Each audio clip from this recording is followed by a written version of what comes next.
Olá! Hoje eu continuo falando sobre análise do conhecimento, dessa vez falando sobre o critério de crença. Assim como eu fiz no vídeo sobre o critério de verdade, em que eu expliquei os argumentos que defendem que conhecimento sempre requer verdade, eu faço o mesmo aqui e explico também os argumentos que defendem que conhecimento sempre requer crença, e requerem que o sujeito acredite na proposição verdadeira. A gente precisa também falar muito mais sobre a própria noção de crença. A definição tradicional separa muito claramente crença de verdade e de justificação. Essas coisas, de acordo com essa visão tradicional, separa nitidamente, colocam essas coisas como coisas distintas. Os critérios aqui que compõem a definição tradicional, cada um tratam de coisas separáveis, certo? E existe uma interpretação mas aí mais arraigada nessa tradição contemporânea, que entende crença como um estado mental, um tipo de estado mental particular. E esse estado mental possui características próprias e a gente precisa falar um pouco dessa noção de crença como um estado mental e um pouco sobre as características desse tipo de estado mental para que você consiga entender como a noção de crença normalmente é interpretada hoje em dia quando se fala de conhecimento ser crença verdadeira, justificada. Para que você entenda a ideia de que crença é uma coisa, justificação é uma coisa, verdade é outra, a gente precisa falar um pouco sobre crença como um estado mental, certo? Então falo também um pouco disso aqui hoje. A gente continua falando sobre isso no vídeo seguinte também. Bom, a gente já falou sobre por que conhecimento sempre requer verdade. Agora a gente precisa falar um pouco sobre a relação do agente cognitivo com relação a essa verdade.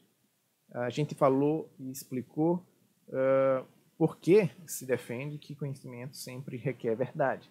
A gente falando sobre o Wire, a gente tratou dessa hipótese de conhecimento ser sempre conhecimento de alguma coisa verdadeira. E na nossa analogia, né, de entender conceitos em termos de categorias, a gente pode colocar o que foi tratado até então, resumir o que foi tratado até então, como essa máxima aqui, de que toda instância de conhecer, de saber, envolve verdade. Toda instância que está dentro, né, da categoria conhecer ou saber, vamos dizer a mesma categoria aqui, envolve essa propriedade verdade. A questão agora é o que significa conhecer uma verdade. Tá bom, todo membro da categoria conhecer envolve verdade. A gente consegue encontrar lá essa propriedade. Mas o que significa conhecer tal verdade? Em particular, qual é o estado cognitivo relacionado a apreender uma verdade? Porque se verdades não fossem capturadas por um sujeito epistêmico, por um agente cognitivo, dificilmente a gente poderia falar sobre, a gente estaria falando sobre conhecimento, sobre saber. A ideia de saber, conhecer alguma coisa, envolve um agente e envolve esse agente capturar alguma coisa. Né? Nessa visão tradicional, capturar justamente um pedaço da realidade, um fato, uma verdade que compõe a realidade. E o critério de crença trata justamente desse estado cognitivo envolvido na apreensão de verdades. Que tipo de estado é esse? O que é que envolve para o sujeito capturar uma verdade, ou apreender uma verdade? Uma possibilidade que o Wire discute no texto dele é que talvez conhecer envolva um juízo consciente sobre o fato em questão. O que isso quer dizer? Como assim um juízo consciente? Bom, a ideia aqui é que a gente possui um certo tipo de juízo que a gente tem acesso conscientemente desse juízo. Pensem, por exemplo, no tipo de pensamento que você tem com mais nitidez, quando você consegue, digamos, ouvir a tua própria voz do pensamento, quando você está conscientemente instanciando uma ideia, um pensamento, uma imaginação ou algo do tipo, você está perfeitamente ciente do que está sendo instanciado em sua mente. O juízo consciente é um tipo de juízo em que você está perfeitamente ciente do que está sendo pensado, certo? Então, uma primeira hipótese aqui exploratória é que talvez o tipo de estado cognitivo seja esse, um juízo consciente. Eu tenho que pensar explicitamente e conscientemente que tal coisa é verdadeira, tal proposição é o caso, certo? Mas, bom, se essa é a ideia, esse é o estado cognitivo relevante, então bebês muito novos, né, abaixo dos 2 anos provavelmente, e diversos animais não humanos parecem capazes de formar juízos conscientes desse tipo, pois não possuem linguagem, e se esse é o caso, se um juízo consciente é necessário para que alguém saiba uma verdade, então bebês muito novos, nem diversos animais não humanos também não possuem conhecimentos de fatos, certo? E aqui a gente entra numa área que eu considero muito interessante, justamente sobre que tipo de agente é capaz de formar pensamentos que a gente pode caracterizar como pensamentos proposicionais e juízos proposicionais, de tal forma que esses agentes possam ter conhecimento, ter crenças e outros tipos de estados proposicionais. É um assunto complexo, a gente não pode discutir ele aqui em detalhes, mas vale a pena ressaltar que o Ayer, em particular, considera esse critério muito exigente. Ele não acha que ter esse juízo consciente é necessário para que a gente caracterize um sujeito como sabendo a verdade, conhecendo a verdade. Não é esse tipo de estado cognitivo que é necessário para que alguém possa apreender uma verdade. É um tipo de estado, segundo o Ayer, menos elevado do que esse. Porque esse tipo de estado mental é um tipo, algo que se caracteriza como cognição superior, cognição de ordem elevada. Não é toda criatura que é capaz de fazer isso. Seres humanos são capazes de fazer isso, mas nem todo ser humano é capaz de fazer isso, porque bebês em desenvolvimento ainda parecem não ser capazes. Isso também é algo, quando eles começam a ser capazes, exatamente, é problemático, mas um juízo consciente parece estar envolvido com a posse de linguagem particular, e nem todo tipo de pensamento, o tipo de juízo que nós formamos é consciente, mesmo para adultos. Então, esse é um estado elevado, e vários animais parecem não ser capazes de realizar tal tipo de juízo, e ainda assim, de acordo com a esse, é um critério muito exigente, justamente porque deixa de fora a atribuição de conhecimento que nós fazemos a crianças e animais. Nós fazemos atribuições de conhecimento a criaturas que não são capazes de fazer tal tipo de juízo, ou até mesmo a nós mesmos, em momentos que nós não estamos fazendo esse tipo de juízo consciente o tempo inteiro. E só para ilustrar o que ele tem em mente aqui, sobre essa atribuição que nós fazemos a animais não humanos e bebês muito novos, se a gente observar nossas atribuições de conhecimento, a gente vai perceber que nós fazemos atribuições de conhecimento a animais e bebês ainda muito novos. Por exemplo, Rex sabe que seu dono não está em casa. Nós naturalmente falamos sobre animais terem conhecimento, e isso poderia ser uma situação em que tal atribuição apareceria. Ou então Davi, que tem só 1 ano, sabe que não gosta do sabor de limões. Ou Tom, que é um gato, sabe que se pular da varanda ele se machucará. Certo? Esse tipo de atribuição aparece ordinariamente em nosso papo, né, nosso falar sobre conhecimento, e para o Ayer isso é indicativo de que o conceito de conhecimento não requer tal coisa como um juízo consciente, nem esse estado mental que seja necessário para posse de conhecimento, para alguém, um agente, conhecer, saber uma verdade. Eu vou só conceder o ponto aqui ao Ayer, porque a gente não pode entrar em detalhes, mas eu também estou inclinado a pensar a mesma coisa. Eu não acho que crença, né? A gente já sabe qual o critério que vai aparecer aqui no fim das contas. Eu não penso que crença requeira tal coisa como juízos conscientes. Eu acho que nós podemos ter crenças inconscientes, por exemplo. Eu acho que animais não humanos podem ter crenças, mesmo sem a posse de uma linguagem que a gente possa comparar com a nossa. E eu acho que bebês também são capazes de saber verdades, mesmo antes de adquirir explicitamente linguagem. Outra objeção que a gente pode colocar contra essa proposta inicial é que ela parece dizer que é necessário alguém estar num certo estado de juízo sobre uma proposição para saber essa proposição. E essa exigência parece ser forte demais. E a gente consegue argumentar mais claramente aqui contra essa ideia. A objeção em questão é essa. É forte demais dizer que alguém precisa estar instanciando um estado mental para estar em situação de conhecimento. Alguém pode saber inúmeras coisas mesmo sem estar pensando sobre elas. E a ideia aqui é justamente que você não precisa estar em um certo estado. Talvez você tenha que ter esse estado mental de alguma forma.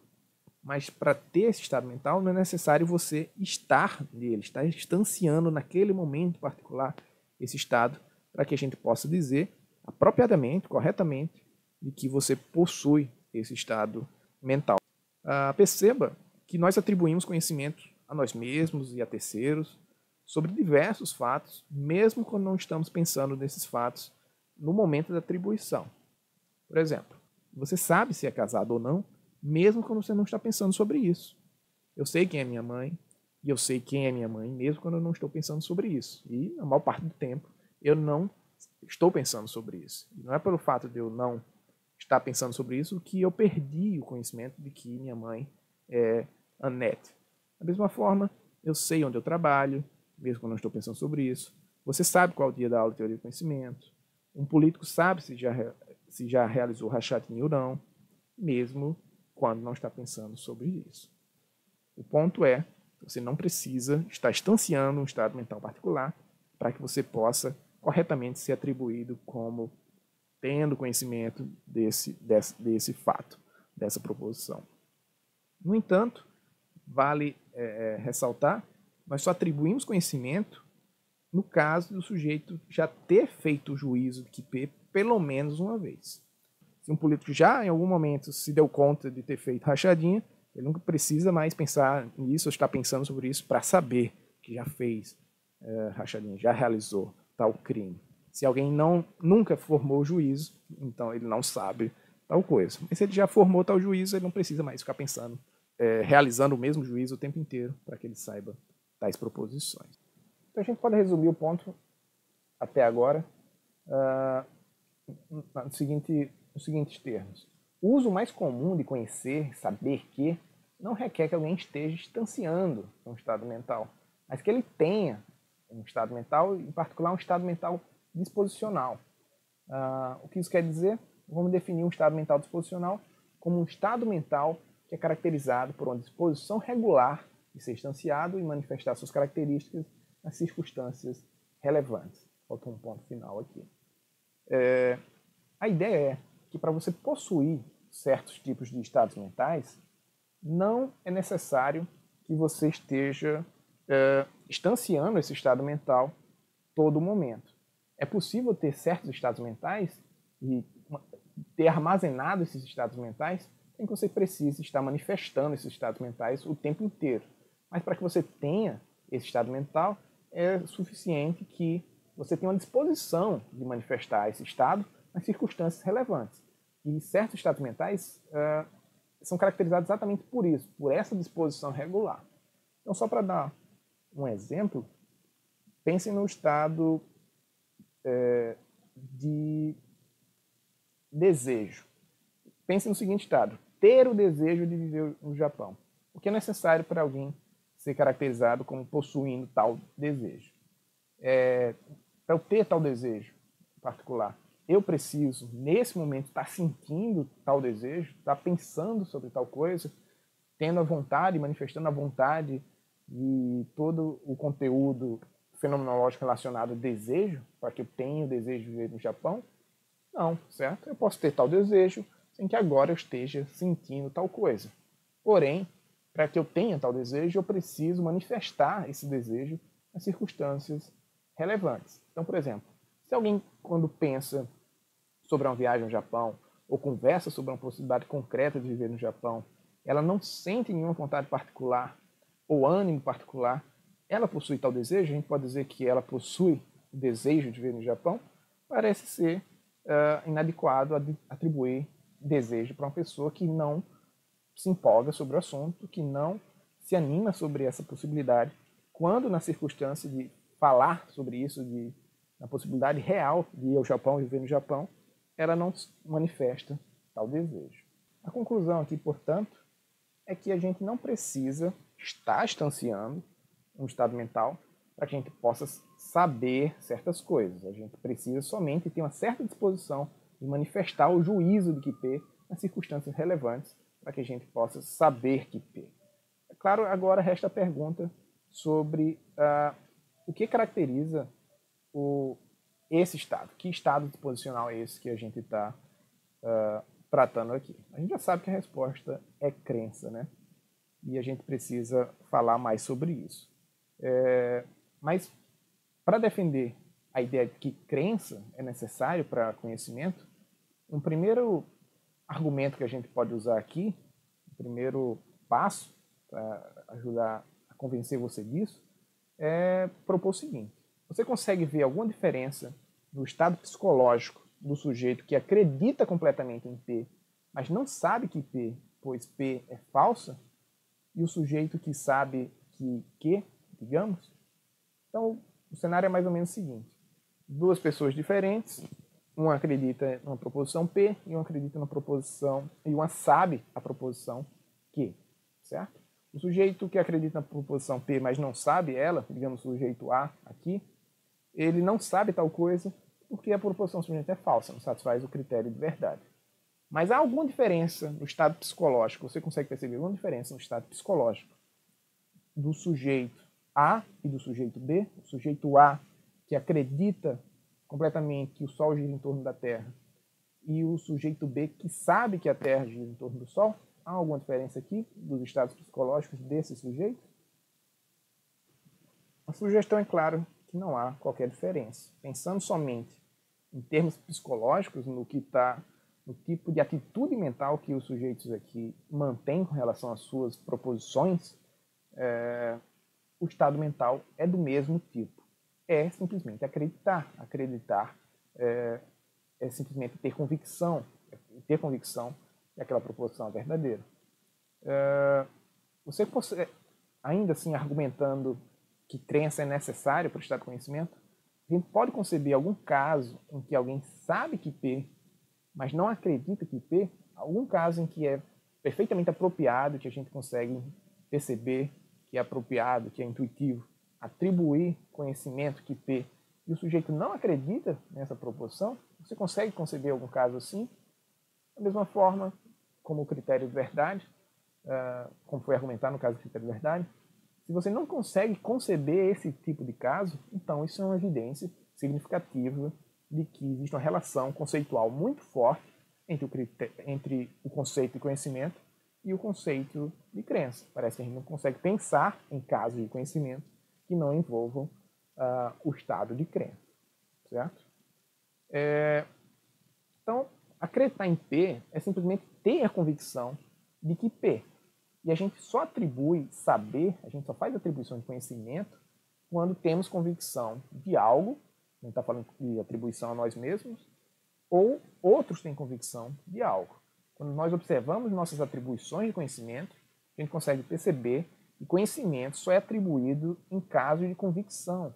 E, de novo, isso é forte evidência da relação conceitual entre os conceitos de conhecimento e o conceito de crença. Então, a máxima, mais uma vez aqui, semelhante ao que o critério de verdade é, toda instância de saber envolve acreditar.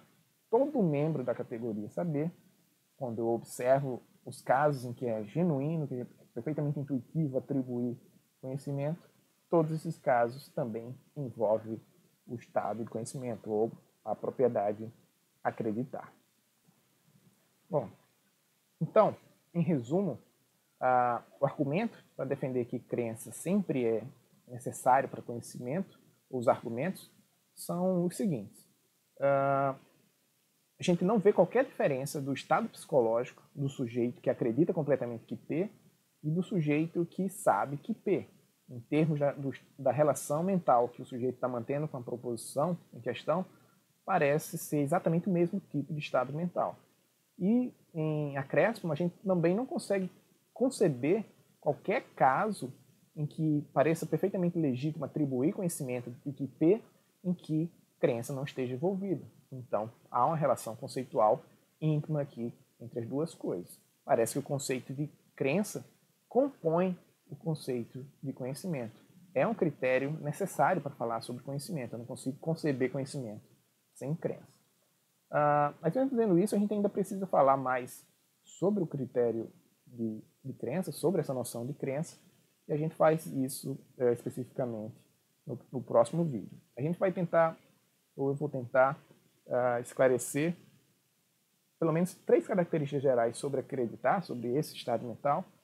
Uma delas, que acreditar é um estado disposicional, vou falar um pouco mais sobre isso. 2, que acreditar é um estado gradativo, ou seja, vem em graus, possui gradação. E 3, que acreditar possui uma direção de ajuste à verdade. O que esses critérios significam, ou melhor, o que essas características significam, o que elas querem dizer, eu falo mais no próximo vídeo.